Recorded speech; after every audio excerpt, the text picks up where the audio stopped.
So let's continue to our next topic. Okay, so you all can find the whether a function is even or odd, right? So you just replace x by negative x. If you get the same function, it's even. If you get the negative of the original function, it's odd function. Now the next topic we have here. Now we have a graph of a function, and we'll try to find whether the function is increasing, decreasing, or a constant. Okay, let me take a graph of a function here. So let's consider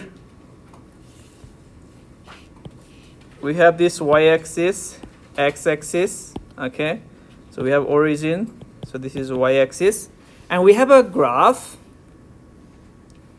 So the graph that we have is, so this is the graph. So we can extend this graph all the way to the left, we can extend this graph all the way to the right. Okay, so this is, so let's call this is our -4,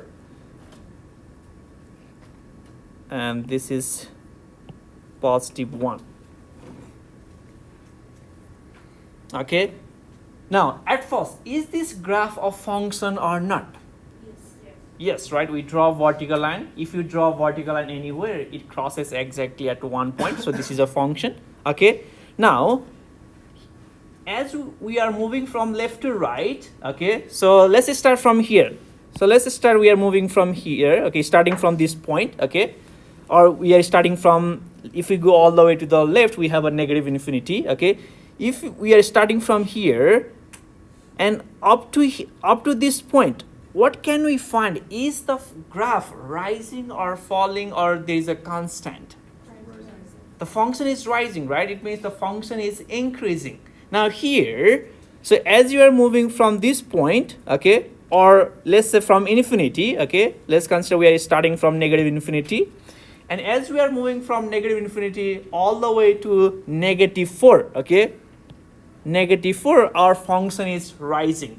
Okay, it means this interval from -infinity to -4 is the interval where function is increasing.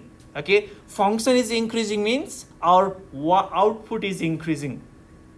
Okay, our y value is increasing. So we are starting from -infinity, okay, and as we are moving up to -4, okay, your function is increasing means your output is increasing. Okay, the y value is increasing. As you move from -infinity to -4, your output, it keeps on increasing up to -4. So this is the interval where function is increasing. Now let's see whatever the function. So we are at -4. Okay, now when we are moving from -4 all the way to +1, so what is happening to the function? Is our function rising, falling, or is a constant? So the function is falling, right? So we have this part of a function, and as we are moving from -4 to +1, the graph is falling. It means the function is decreasing. And this interval, -4 to 1, is the interval where the function is decreasing. So from -4 to 1, the function is decreasing. Okay, and when we write an interval, it's always the x values. Okay, we are not writing the y values. So here -infinity to -4, these are the x values. -4 to 1 is the x values. So in this interval, the function is increasing. It means y value, the output is increasing. Okay, as we move from -infinity to -4. Similarly, as we move from -4 to +1, our y values, it keeps decreasing. It means this is the interval where the function is decreasing. Okay, now from so we are here at +1, and from +1 to all the way on the right, +infinity, our function is rising. It means this interval from 1 to +infinity is the interval where function is increasing. Okay, so we have this -infinity to -4. This is the interval where the function is increasing. Okay, we have -4 to 1, the function is decreasing, and from 1 to +infinity, the function is increasing. Okay, so here we have a graph and we can find the interval where the function is increasing, where the function is decreasing, or sometime we might have a constant function. So we can find the interval where the function is constant. Okay, so increasing, decreasing, or constant. This is also the these are the characteristics that we can know from the graph of a function. Okay, so here we have an example. Let's do an example. So we have this function f. Okay, and we need to write the interval where on which the function is increasing. Okay. Okay, now we have f is increasing, so we have to write the interval where this function is increasing. Okay, let's start from the left. Okay, every time if you are writing an interval, you are starting from left to right. Okay, we are starting from a small number to the big number. Okay, so let's start from our left side, or the small number, and you are using the x values. Okay, you are using x values to write down the interval. Okay, let's start from here. So let's consider we are at this point. So we have this closed interval.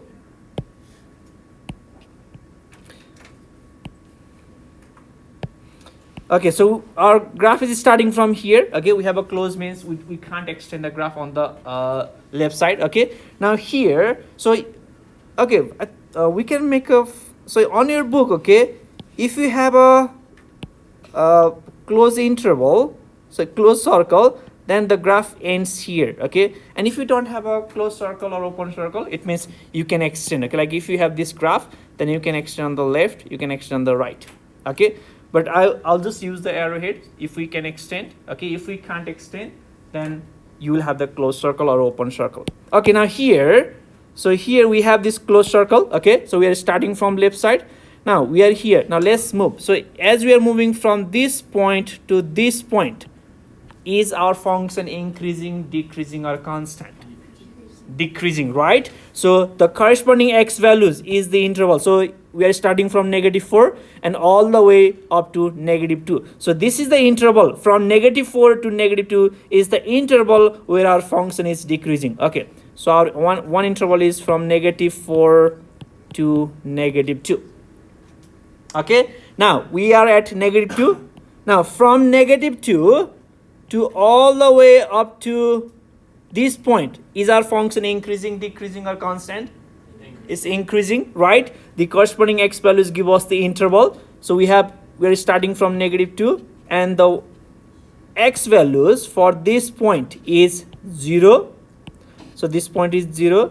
So the interval from -2 to 0 is the interval where the function is increasing. Okay, now from this point, so we are at this point, and from this point, so here our function, our y values is decreasing up to here, right? So this is the interval on which the function is decreasing. So what will be the interval for this part? So we are writing the x values. So for this point, our x values is 0, and for this point, okay, for this point our x values is +3.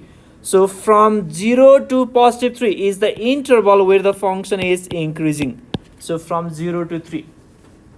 Okay, now so we are at this point here. Now if we move on the right side up to here, now do you see y values increasing, decreasing, or a constant? So we have a constant, right? It means the function is a constant function. The function is constant in this interval, and the corresponding interval for this, and the interval for this graph is, so it's starting from 3 and all the way up to 4. So from 3 to 4, as we are moving from 3 to 4, our function is constant. Okay, the y value is not changing. There is no increase, there is no decrease in y value. Okay, now we are at this point here. Now if we go up to this point, our function is increasing. It means y value is increasing, output is increasing, and the interval for this part is from 4 to 5. So 4 to 5 is the interval where the function is increasing. Yes.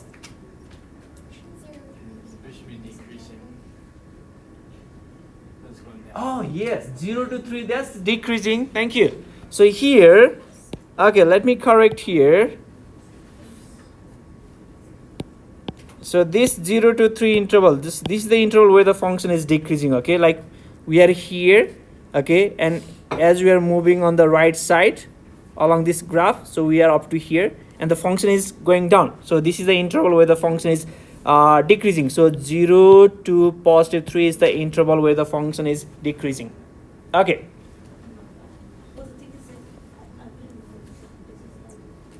Can you all find the interval where the function is decreasing, increasing, or constant? And make sure you are using x values, okay, not the y values.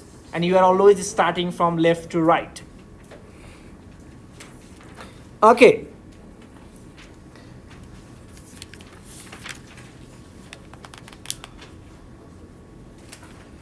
Now the next here, now once we have the graph, once we have the function, okay, we can find how the function is changing. So here, as we are moving from left to right, the function has been changing continuously, right? There is a change in a function, okay? And in order to find that change in a function, which is the average rate of change, which is the rate of change, okay, we find the average rate of change if we want to know how the function is changing, okay, how the output is changing. So as you move from left to right, okay, how the function is it increasing, decreasing, or by what amount the function is changing. And that change we can find with the help of average rate of change. Okay, now let's consider a function here. So we have a function, so we have a function here. Okay, so this is a function here, and let me call this function is starting from x1 and is ending to x2, and we want to know how this function, okay, we want to know how this function is changing from as we move from x1 to x2, okay, and this change is given by the average rate of change. Now here, so for this point, so we have this point, this is our function f. What is the coordinate of this point? How do we find the coordinate of this point? What would be the coordinate of this point? So coordinate means we need the x coordinate and we need the y coordinate. So what is the x coordinate for this point?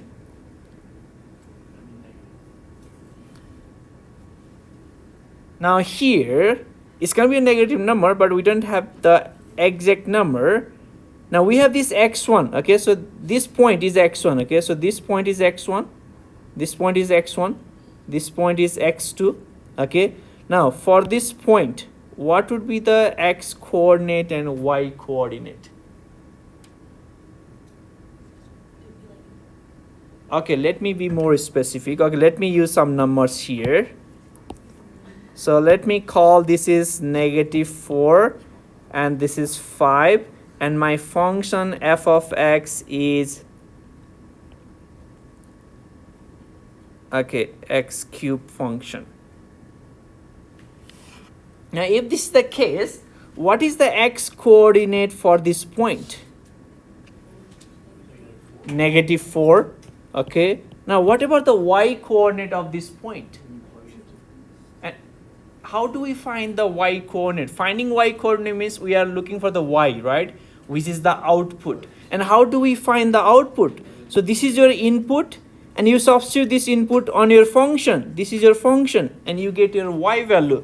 So if we substitute -4 in x cube, how much do we get? What is the cube of -4? -64. So this is the coordinate for this point. Okay, once you have the x values, you can find the y coordinate by substituting your x, which is the input, into a function. Okay, similarly for this point, what is the x coordinate? 5, right? Okay, now how do we find the y coordinate for this point? You substitute this 5, which is input, in this function x cube, and the 5 cube is 125. So 125 is the coordinate for this point. Okay, this is a very specific. Now let me change this. So let me call this is my x1, okay, this is my x2, And we are looking for the coordinate of these 2 points. Now what would be the, and this is my function f of x. So this is my function is y equal to f of x. So this is my function y equal to f of x. Now what would be the coordinate of this point? So at first, what is the x coordinate? We have x1 here, okay? So we have x1 as the x coordinate. So our x1 is the x coordinate. And how do we find the y coordinate? You substitute x1 for the x in your function, right? So f of x1 is the y coordinate. Okay, so this is the coordinate for this point. Similarly, for this point, our x coordinate is x2. And if you substitute x2 into your function, you get the y coordinate. So your y coordinate is f of x2. Okay, finding y coordinate is same as finding the output. You substitute your input, you get the output. Your output is y. That's a y coordinate. Okay, do not get confused. Okay, now we can find the change of this function. Okay, and to find the change in a function is equals to the change in y coordinate. So what is our y coordinate? F of x2 and f of x1 is the y coordinates, right? Now, how do we find the change? Finding change means finding the sum, difference, product, or what? So if you want to need to find the difference or you need to find the change, then you need to find the difference of y coordinate. Okay, so the difference of y coordinate, our y coordinate is f of x2 minus f of x1, okay, divided by the difference of x coordinate. Our x coordinate is x2 and x1, and its change, its difference is x2 minus x1. So f of x2 minus f of x1 over x2 minus x1 give us the average rate of change. Yes? Isn't this like finding the slope by replacing the y with the f? Okay, it's a slope. Okay, if we have a straight line, we call this average rate of change a slope. But we don't get this straight line every time. Now here, this function is not a straight line, right? So we can't call a slope. But we can be more specific. If we have a straight line and you are asked to find the average rate of change, then you are finding the slope. Okay, but if we have a graph other than a straight line, then we call it average rate of change. Okay, but yeah, it's the same thing because our f of x2 is the y2, right? We can call this y2, and f of x1, that is our y1 divided by x2 minus x1, and this is the slope. Okay, so finding average rate of change is same as finding a slope if we have a straight line. Okay, but if we don't have a straight line, if we have another graph, we call it average rate of change. And it's the same process.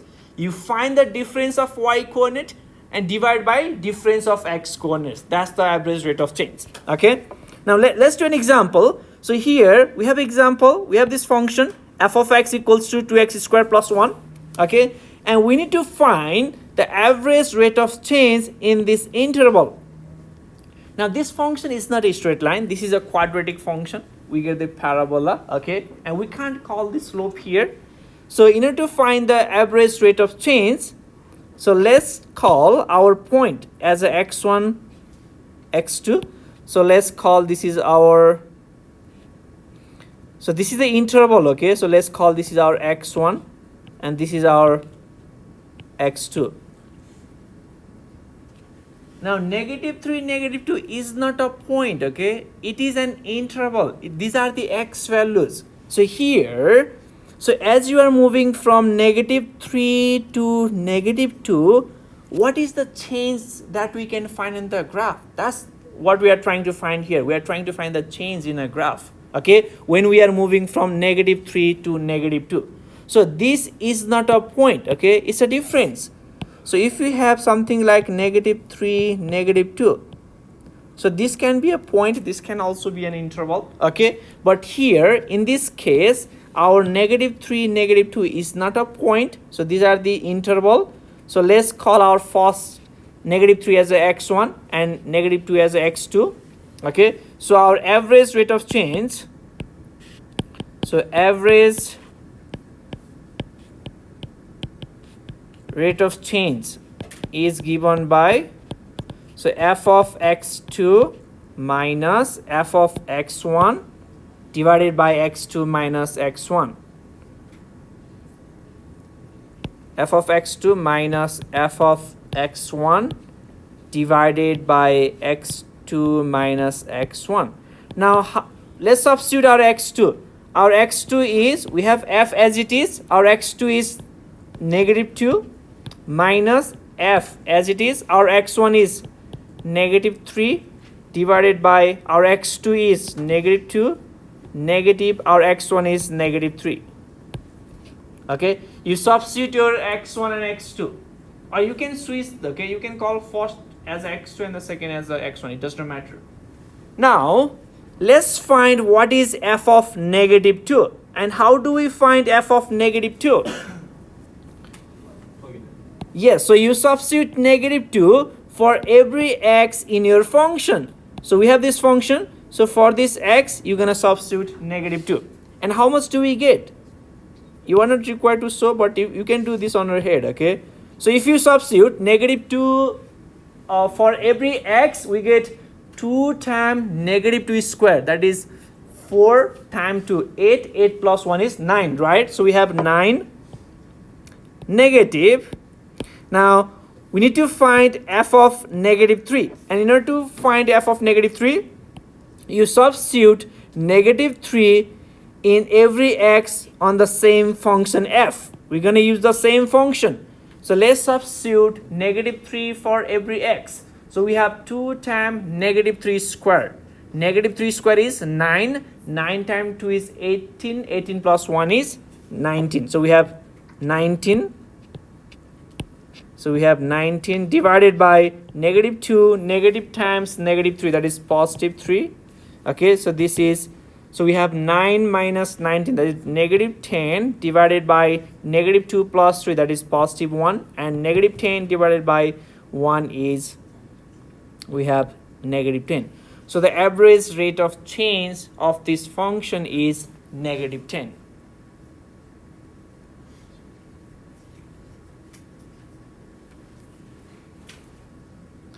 Okay, now let's find the average rate of change in a different interval.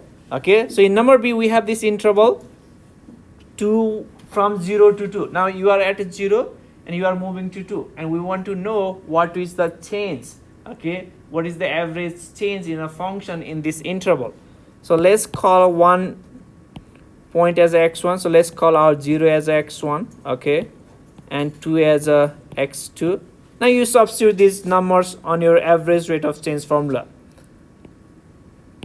So our average rate of change is f of x2 minus f of x1 divided by x2 minus x1. So we have f as it is. Our x2 is 2, so you substitute 2 minus f as it is. x1 is 0 divided by x2 is 2 minus x1 is 0. Now you simplify this. Now what is f of 2 equals to? Can anyone help me with finding f of 2? So you substitute 2 for every x. So you have 2 times 2 is squared. 4 times 2, 8 plus 1, 9, right? We have 9 minus f of 0 is 1. Okay, divided by 2 minus 0 is 2. Okay, so we have 8 over 2, which is 4. So 4 is the average rate of change for this function in an interval 0 to 2. So here we have a same function, and average rate of change is not same every time. Okay, if our average rate of change is same in every interval, then our function is a constant. But this function is not a constant function. Okay, so we can always have a different average rate of change in a different interval. Okay, it's not that we have to have always same average rate of change. And you'll be provided with this one. Okay, so if you are asked to find the average rate of change, you'll be provided this on your exam paper, but you should know how to find these values and substitute correctly. Okay, any question on this? Yes. Sir, isn't it 4 for 16? I'm sorry. So whenever Uh-huh. We're substituting it 2 squared, right? So it's 2 times -2, or 2 times 2, 4 squared would be 4, squared is 16, plus 1 is 17. Okay, so okay, so let's do this one. Let's find f of 2, okay? So okay, now let's find f. Okay, so here our function is, our f of x is 2 times x squared plus 1, right? Now let's find what is f of 2. So you substitute 2 for every x. So we have 2 for this x. We're gonna have 2, and you have a square plus 1. So this is 2 times 2 is square, okay? And when we simplify, we do the exponent first. So we have this 2 as it is, and 2 square is 4, okay, plus 1. 2 times 4 is 8 plus 1, and this is 9. Okay, we do the exponent at first, then we do the product, multiplication. Okay, now does anyone have any question here? Yes. So to know if there are only the x coordinates, they're in the square brackets, right? Like in this example. So if you have the interval, then your intervals are the x values. Okay, so sometime you can have this. Your interval can be like, this is some. Okay, now if you have a 2, 3.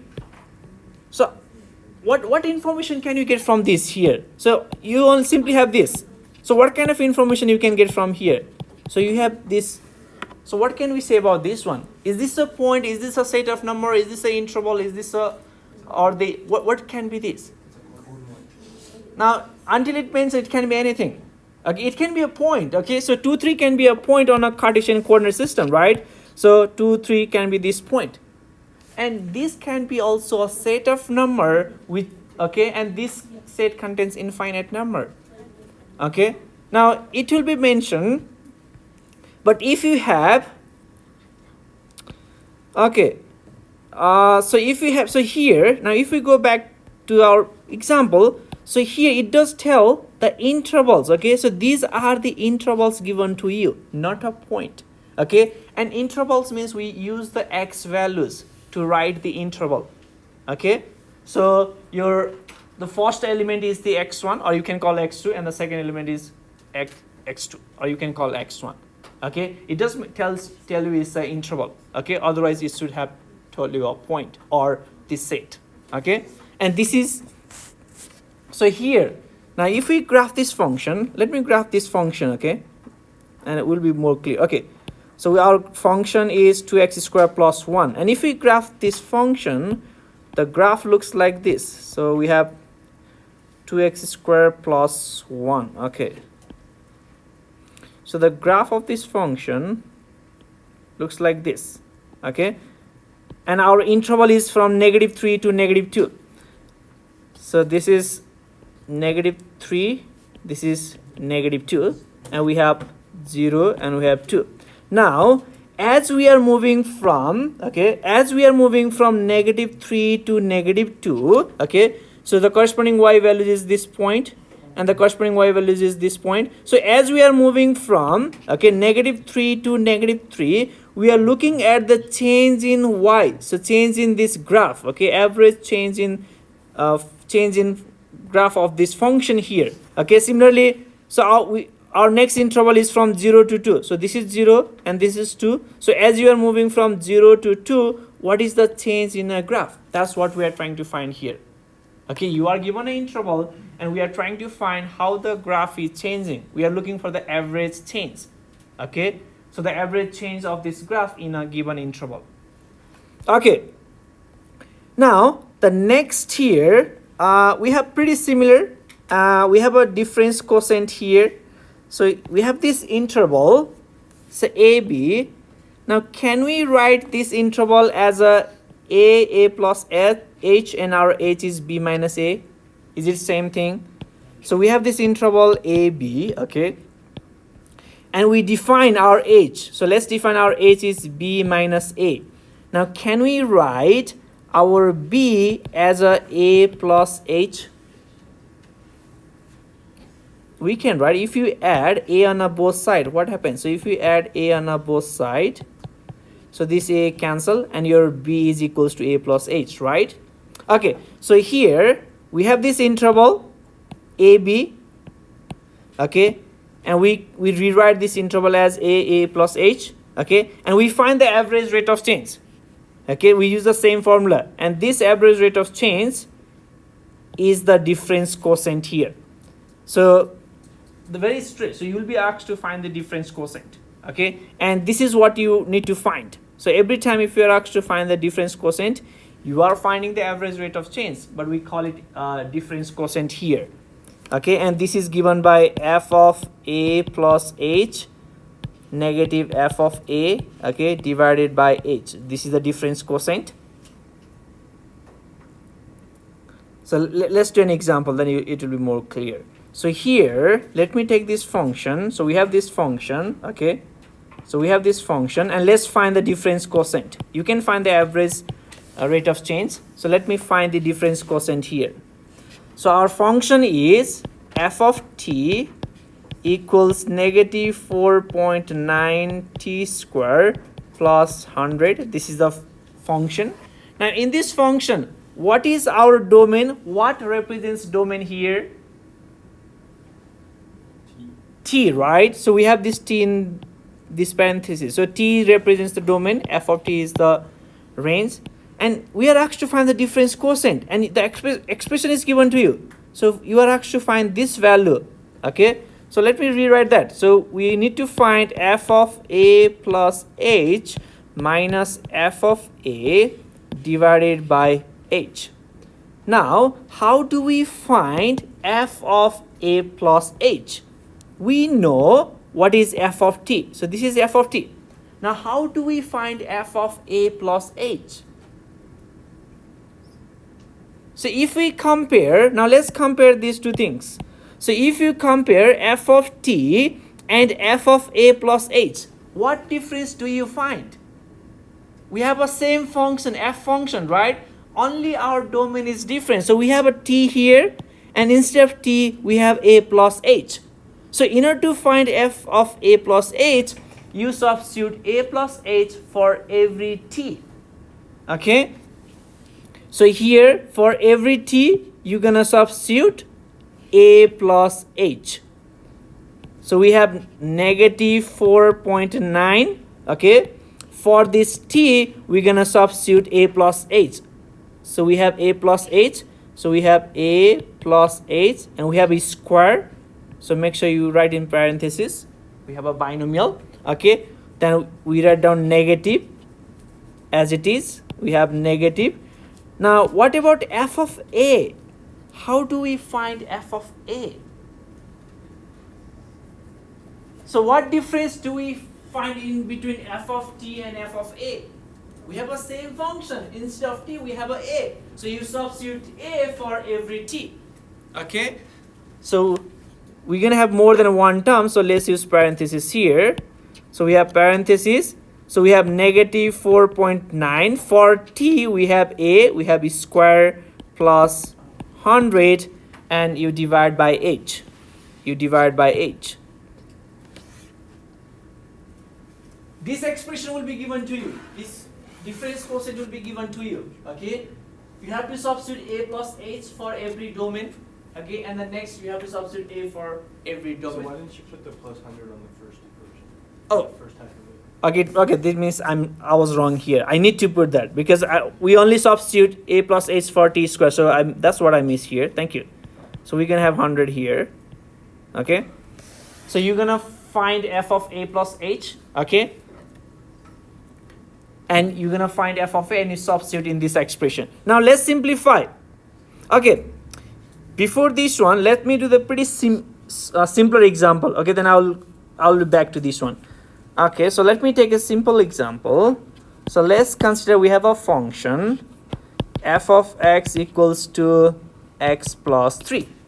Let's take this function and let's find the difference quotient. Finding difference quotient means we need to find the value for this expression f of A plus H minus f of A divided by H. This is what we need to find. Now our f of x is x plus 3. Now what would be f of A plus H? So f of x is x plus 3, we need to find f of a plus h. Now you compare these two. So for f, you have f. For x, you have a plus h. So it means you're going to substitute a plus h for every x. So we have a plus h for this x and plus 3. Okay, now let's find f of a. Now how do we find f of a? You substitute a for every x. So it is a plus 3. Now you substitute these values. Our f of a plus h is a plus h plus 3, a plus h plus 3. Okay, we have negative. F of a is a plus 3. We have a binomial, so we're going to use parentheses here. So we have a plus 3 divided by h. Okay, now let's simplify this. So we have a plus h plus 3. Now how do we get rid of this parenthesis? We have a negative and we have this parenthesis. We distribute negative, right? And when we distribute negative, the sign of each term inside the parenthesis changes. So positive a changes into negative a, positive 3 changes into negative 3 divided by h.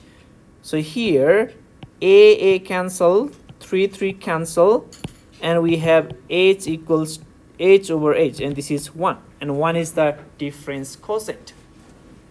You find f of ah, you find f of a, you substitute in this difference quotient, simplify, and we get the difference quotient. Okay, so let's do this much for today. We'll do this example in our next class. Okay, and if you